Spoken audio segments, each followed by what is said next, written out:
Hey guys, this is Coach Aaron. I just wanted to go over a Grand Prix attack game that I played a couple days ago.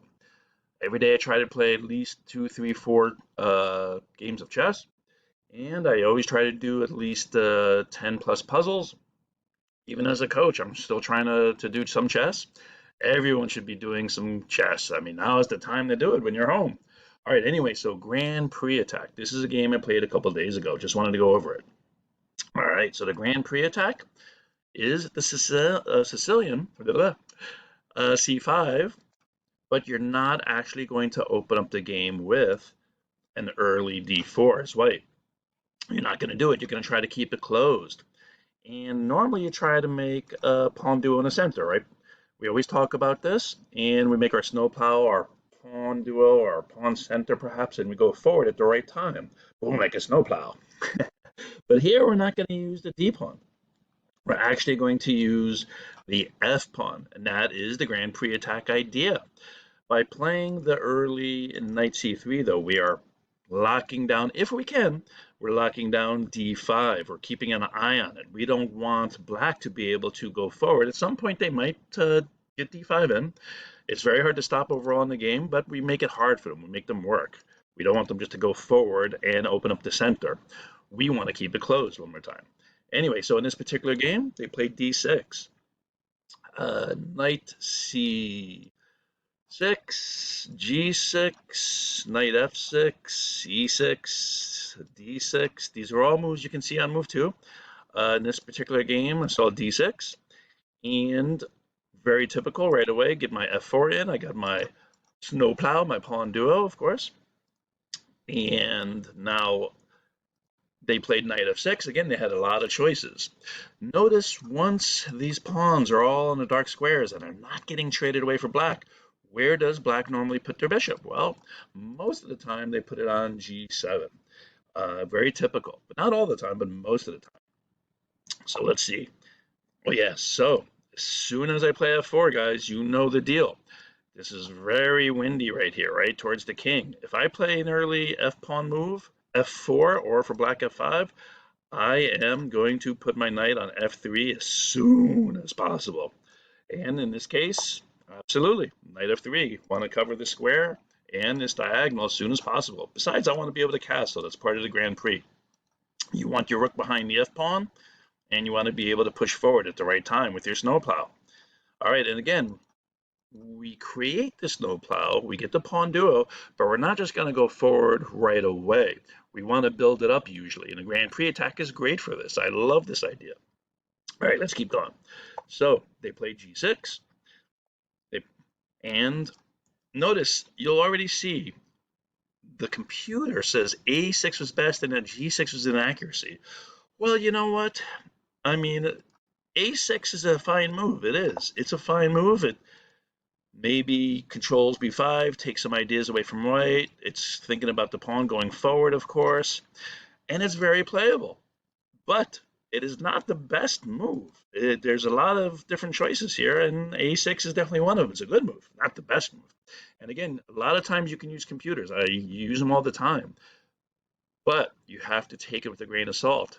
Just because the computer says it's the best by their evaluation doesn't mean as a human that is the best move for you. Here, black wants to get their bishop off the back rank so they can castle. They can still play a6 later. a6, though, if they played a6, I would probably respond, even though some players don't, with a quick a4 trying to control b5. And if my bishop can't go to b5, I would put it on c4. In the Grand Prix attack, I usually like to get my bishop over to b5 and trade it for this knight, if possible. Doesn't always happen. All right, so let's get back to the game. They play g6. Now there's a little trick I like to do here. I do check with my bishop so I can castle. I want to get the bishop developed, right? Some players just play to c4, but you know, it becomes a target sometimes. Even though on c4 it's aiming for that f-pawn and you're helping control d5, it can become a target for black.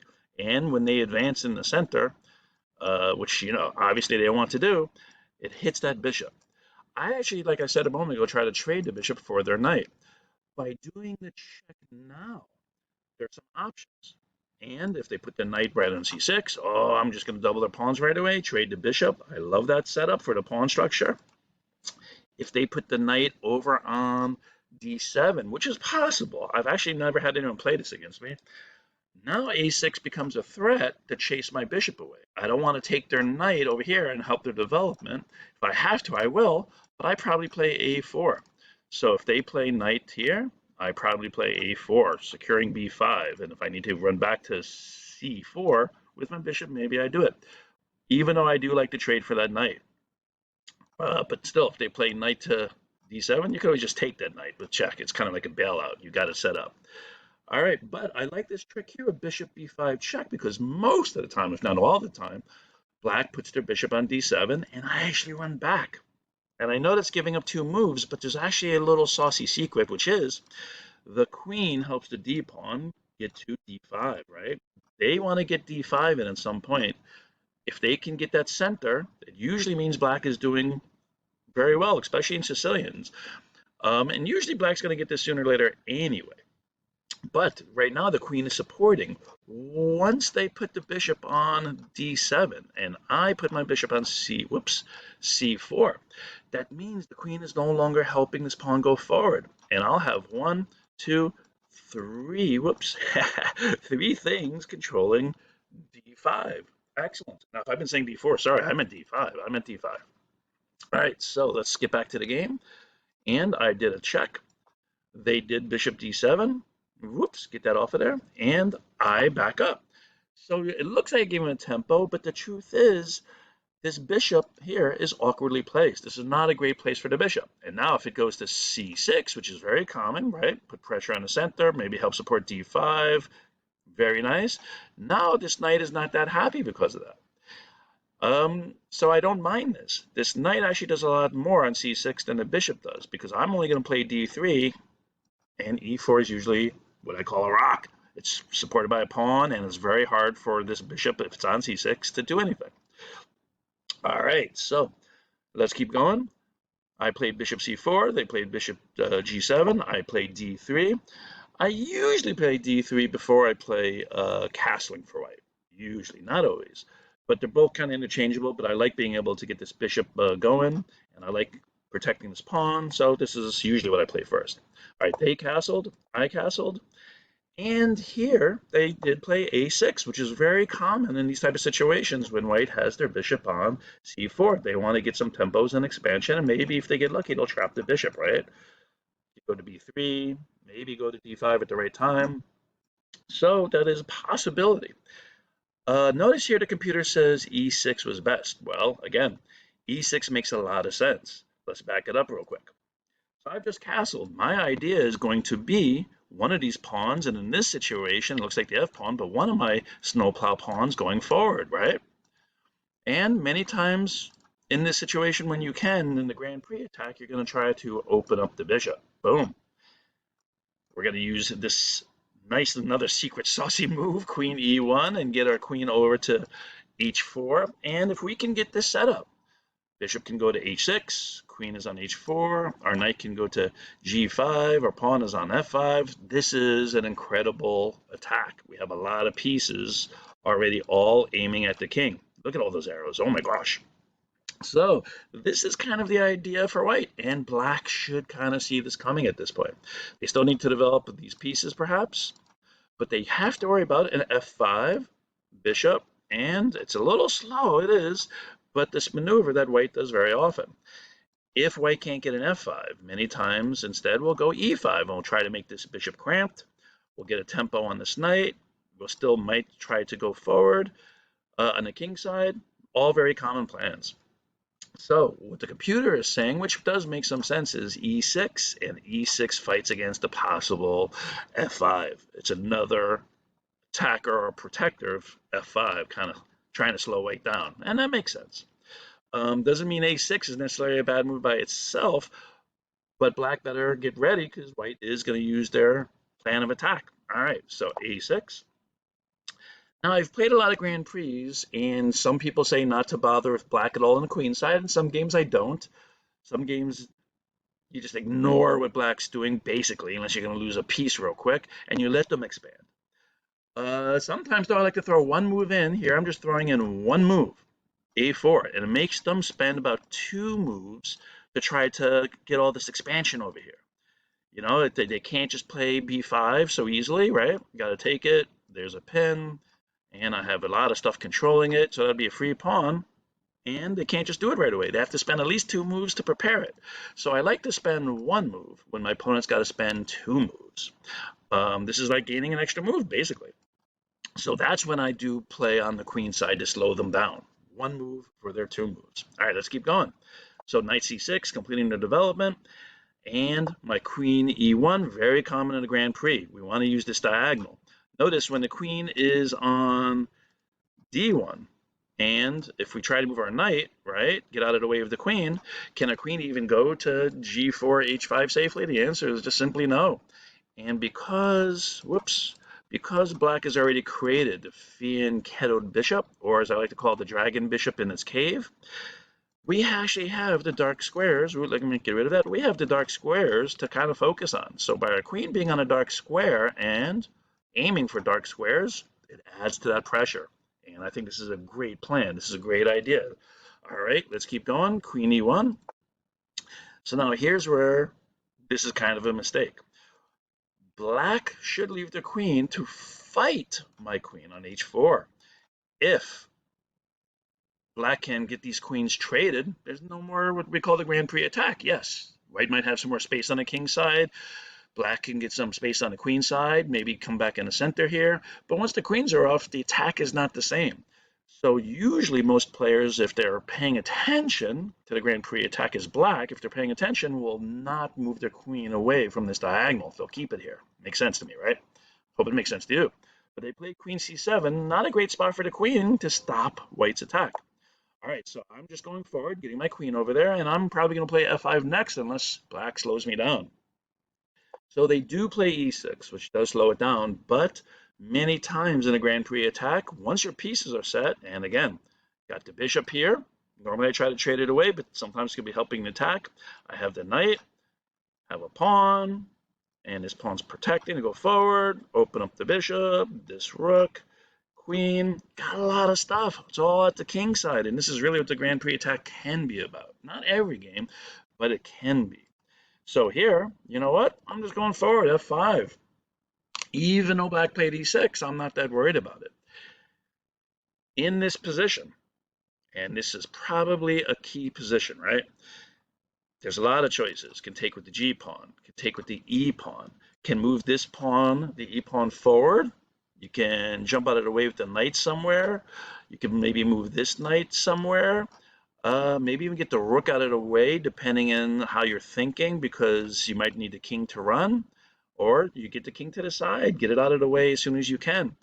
But with this bishop here, whoops, let's clear some of this. With this bishop here, yes, you probably do want to keep supporting the f-pawn for now. So moving the rook out of the way is not such a great idea. The knight can work with this bishop if you're going to take with the e-pawn especially. All right, so there are a lot of options here. Let's look at some of them. E takes f5. Well, this bishop is now open. I'm not worried about losing a pawn anymore, or at all in this position, because I'm trying to just bear down on this king. I want to do a kingside attack. So this bishop has 2 beautiful squares to go to. It has g5 and h6. There are arguments to go to h6 and then put your knight on g5, which can be a winning combination. Here, I decided though, oh wait, we're not in an actual game, this analysis. Here, the best move is actually bishop h6, it's true. You're kind of threatening, knight goes to g5, and now you have threats of bishop taking on g7, and with the knight and the queen aiming at h7, this knight becomes very, very basically pinned down. It becomes very important. It's the only thing protecting h7, right? And here we could probably just, if we wanted to, whoops, let's highlight this correctly. We could move the knight to both d5 and just trade it away.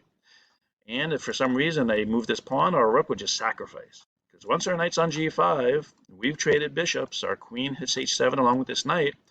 This is basically a winning attack. We just have to remove the f6 defender. This f6 defender is huge in this position because it's the only thing besides the king defending h7. Very important. So if they take with the e-pawn, this bishop suddenly comes alive. And this is, again, a very tough position for white. They have to play very accurate. So if they took with the e-pawn, All right, let's go back. If they took with the e-pawn, then we would continue with bishop h6. And if they put the knight in the way, makes sense, right? The bishop is no longer protected, it's hanging, blocks the queen from reaching h7. So this is a very possible move here. But once they have removed that knight on f6, which was the only thing stopping the knight from going to d5, once they've captured with this e-pawn, d5 is available. So at this point, knight h5, my knight jumps onto d5, and it's a doing with tempo, attacking the queen. It's aiming for these two dark squares. And this is actually, even though the bishop is hanging, this is already probably a one position for white, or at least a winning position. This is very tough for black to deal with. For example, where's the queen going to go? Well, it would make sense to go to d8. Got to save the queen, right? Was being attacked. And here, if black can achieve a queen trade, there's no more attack again. So this kind of makes some sense. Backing up, attack the queen. But white has a very, very simple move here. And that is simply just back up with the bishop that was hanging. And at this point, white really has an overwhelming advantage. Because this bishop is helping pin down the f-pawn, and this knight is hitting both e7 and f6, and we got this beautiful battery. This is basically white controlling everything here. There is no ability to go forward with f6. Let's just take a quick look. We would have a double discover check, king to the side. We take on h5 with yet another discovered attack, and this is just basically cleaning up at this point. White's definitely overwhelming here. So let's back up just a pinch. And after bishop g5, the queen is attacked. Where would the queen go? If the queen goes to c8, let's see, we can win an exchange right away. If the queen goes to e8, we could just fork and win an exchange. And we're not even talking about after a queen move, all the stuff, the possible tactics that are going on here. This is just a lot of stuff. And this bishop is, some games in the Grand Prix attack doesn't actually help, but because it's been sitting on c4, if they take with the e-pawn, this actually is a great position, and this bishop's really helping now. Doesn't always happen with the light squared bishop, but in this case, it really would, if they took with the e-pawn. All right, but they had some other choices, right? Let's go with, what if they take with the g-pawn? Well, now, this actually probably helps white more than black, with the g-line being open. A lot of the same ideas are still here. For white, right? You still have the knight can go to g5, bishop can go to h6, but now the queen going to g5 also puts a lot of pressure. Rook can come up to f3, can slide over to either g3 or h3, and you got a lot of major pieces already aiming at the king, the black king. This is a rough position. The one reason why black might do that, though, is it does blunt this bishop. The light squared bishop is not taking part in attack. But again, I think this does help white a little bit more with the open G line. If I was playing this, I would still just take this pawn here and see if they would take, because I would like my bishop to be part of the attack if they take back with the e-pawn. But they could do something else like d5, really making this bishop not part of the game. And we could spend time saving the bishop for sure, and white still has a fine position. But I would rather keep going. I mean, there's no reason not to. With the dark squared weakness and now the G line open, I probably play something more like bishop h6, really emphasizing attacking on these dark squares. There's just a lot of weaknesses. This is a great position for white. We can almost basically just ignore this bishop over here. Let him take it. So let's see if they take with the bishop. Queen takes. We're still attacking the knight. Let's say try to save the knight by attacking the queen. And the bishop is still hanging, so if they lose the knight in the right position, such as king goes over, and maybe they get a rook on a G line, and maybe they have some pressure, and if they're not losing material, maybe black can survive this, right? Well, I don't really think so, because after knight g4, we got to do something with their queen. We just check. King dodges to the side, h8. We take the knight. They take the bishop. And now we play f6, and we're threatening the simple checkmate. They have to deal with it right away, but it's kind of what black wanted, right? I mean, they get to take over the G line. But that said, their king is in the corner, and this is a little too easy for white. We just play simple knight g5, and we're already threatening right now, checkmate. This is already a threat of checkmate. And also queen going to h5 with the knight supporting. We have the other knight to come over. We still have rooks that can come up and do some work over here on the king side. This is just a one position at this point. All right, so far we had if e takes, we had if g takes, and what else is there? Let's see. Well, the computer said that h5 is probably the best bet here.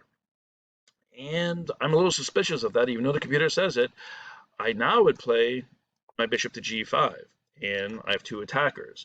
And I would still threaten moving my f-pawn forward, making this bishop run back to h8. This is a dominating winning position for white again.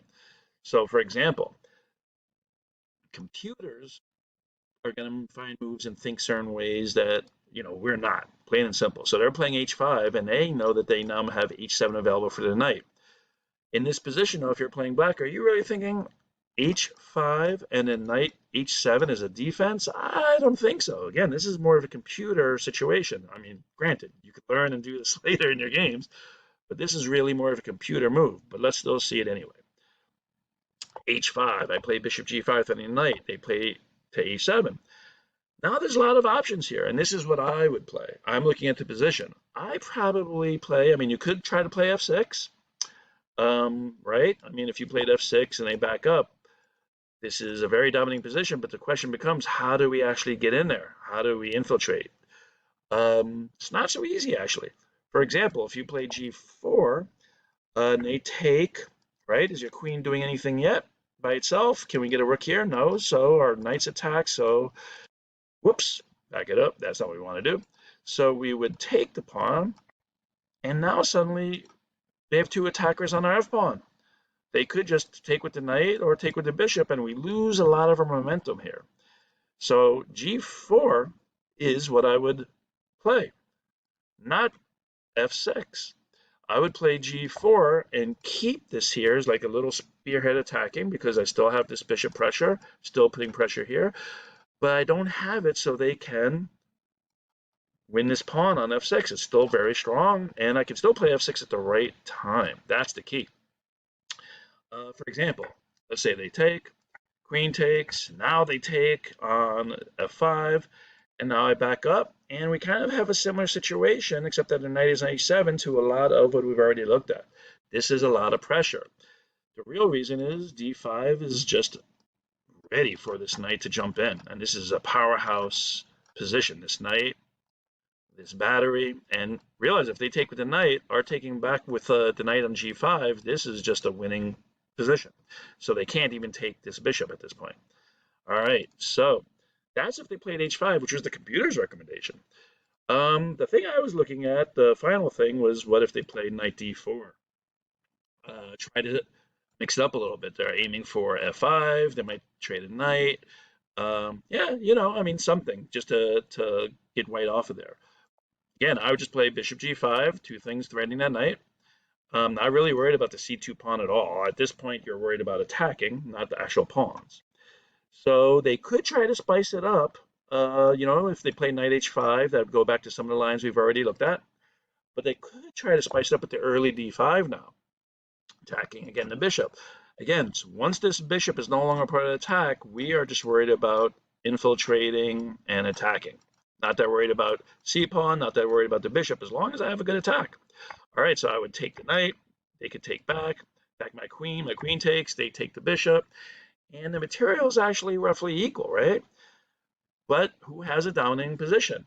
The trick is, you don't want your queen on f6, you want your queen over on h6, and you'd love your pawn on f6. That would be a checkmating combination. If we could just get the pawn to f6, our queen is actually in the way.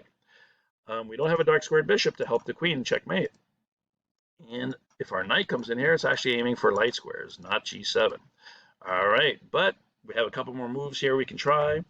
We can, this dominating position, it's white's turn. Let's back it up just so you can see what I'm talking about. So they took, we take. They gotta, you think, keep the material balanced. We're taking a bishop. We take the knight. We get that pawn, and now we are threatening f6. We're gonna scoop over here, and we have a checkmate perhaps. And if their e-pawn ever leaves, protecting d5. This knight going to d5 and aiming for these squares. Again, it's probably just a winning combination.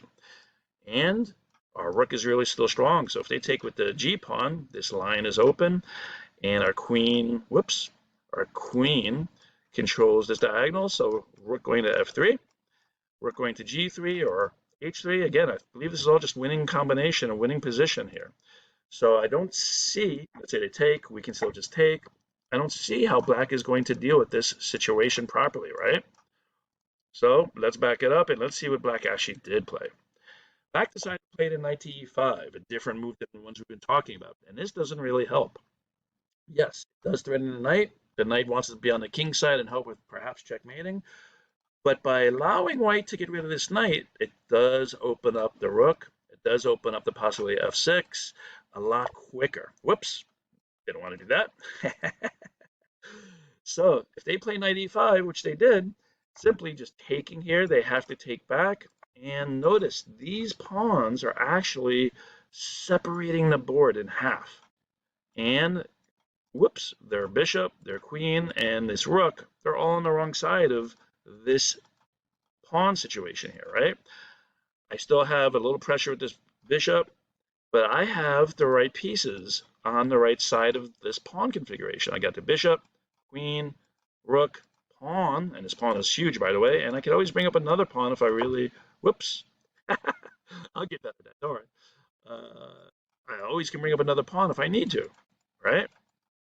All right, so after they take back, now I'm just doing the same ideas of before, developing my bishop, dominating these dark squares, attack that weakness. They save their knight h5, might go to f4, try to block things up, and not letting my queen reach h7. At this point, though, I think white is still winning.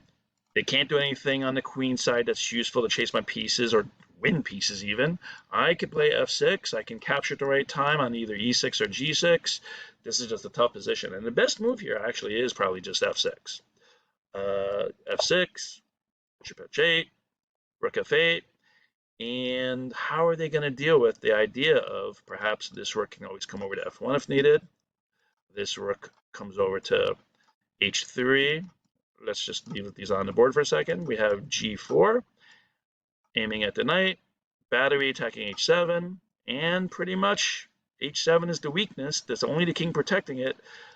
We're going to get a checkmate combination, or we're going to win a lot of material, right? We're going to win at least a knight for a pawn, perhaps still keep attacking. This f pawn is just too strong. Just locks everything in and keeps this king all nice and safe for white to checkmate. All right, so for example, if they play b5, something on the other side of the board, we can still just back up. We don't have to even give them any material if we don't want to, and we still can proceed with our idea here. How does black stop this? I don't see it. All right, so let's get back. They played knight h5 to try to stop stuff, and f6 is probably the best move. I played g4. Still thinking of rook f3, rook h3. I can capture when the knight moves, right? If it doesn't move, I'll just take it on h5, but when it moves, I capture there because the knight on f4 will cover h3. And I have a checkmate h7 as usual. This is a very common try to attack idea in the Grand Prix attack. Aim for h7 as soon as they castle. All right, let's finish this game up. They did play knight out of the way of the g-pawn, and I played f6, blocking down the dark squares, and this pawn is going to keep in the king for now, checkmate. Ideas are floating around for white, and queen to h6.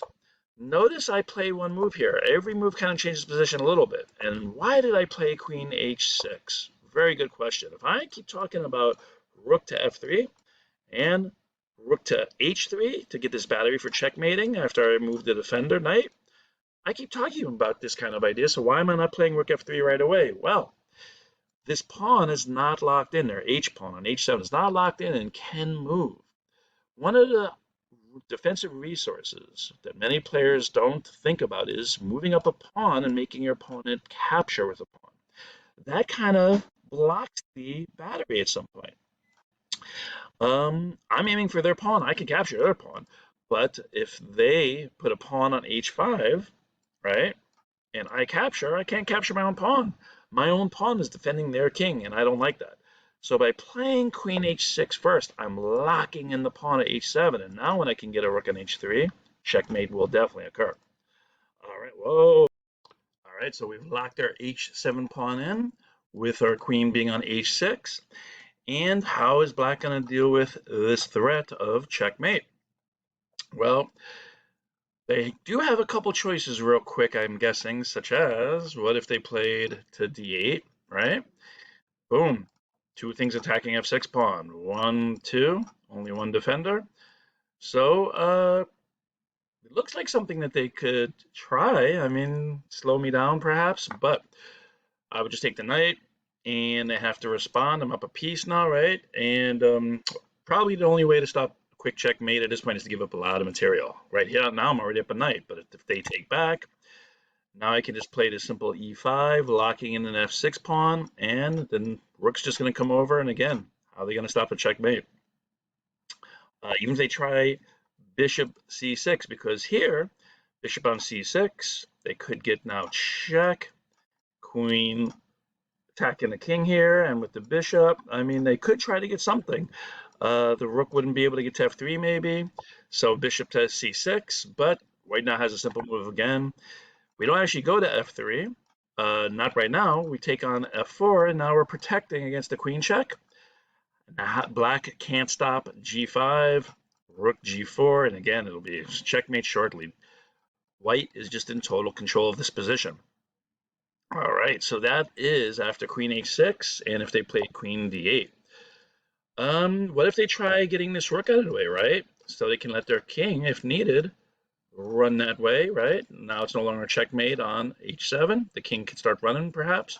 But this pawn is just too strong. It just covers too many squares, and this king is just trapped.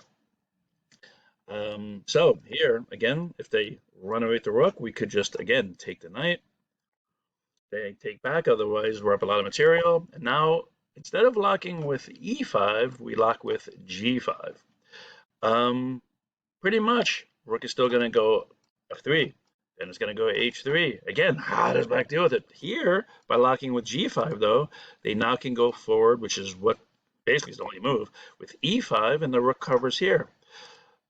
But by allowing this to happen for white, by going with the g pawn, and now this bishop, which most of the time in the Grand Prix attack, it doesn't do a whole lot. I try to trade it away, but it actually ends up being the winning piece. We just can take, king take, queen takes on e7, and there's really no way to stop the checkmate. This is just too strong, this pawn here, and this position, just nowhere to escape. I mean, how does black escape it? One more time. Boom. And where did the king go? It has to take. Queen takes check. There's nowhere to escape, really. This pawn is just doing too much, and it's just a simple case for checkmate. All right, so really white has a one position here. Let's just finish up the last moves. They moved this rook, doesn't really help. Rook went to f3. They played b5. I don't really care about this bishop anymore. It's not part of the attack. Got rid of the defender of h3. And put my rook on h3, and there's no way to stop this checkmating idea, this attack. If bishop takes f6, we have checkmate. If rook out of the way, we have first taking on h7 and then h8 checkmate. So white just resigned here. And just remember, you're not always going to get these kingside attacks. You're just not. I mean, the Grand Prix attack is about controlling the king side. I'm setting up this position just to show you what a standard start is, the first 4 or 5 moves. Again, you get your snowplow, and you want to get them going at the right time, usually to build up behind it and get one of those pawns moving. And, you know, if you do it right and black doesn't slow you down enough, usually you have good attack and good control of the king side. All right, this is Chess Coach here now. Hope this helped a little bit with the Grand Prix attack. Peace.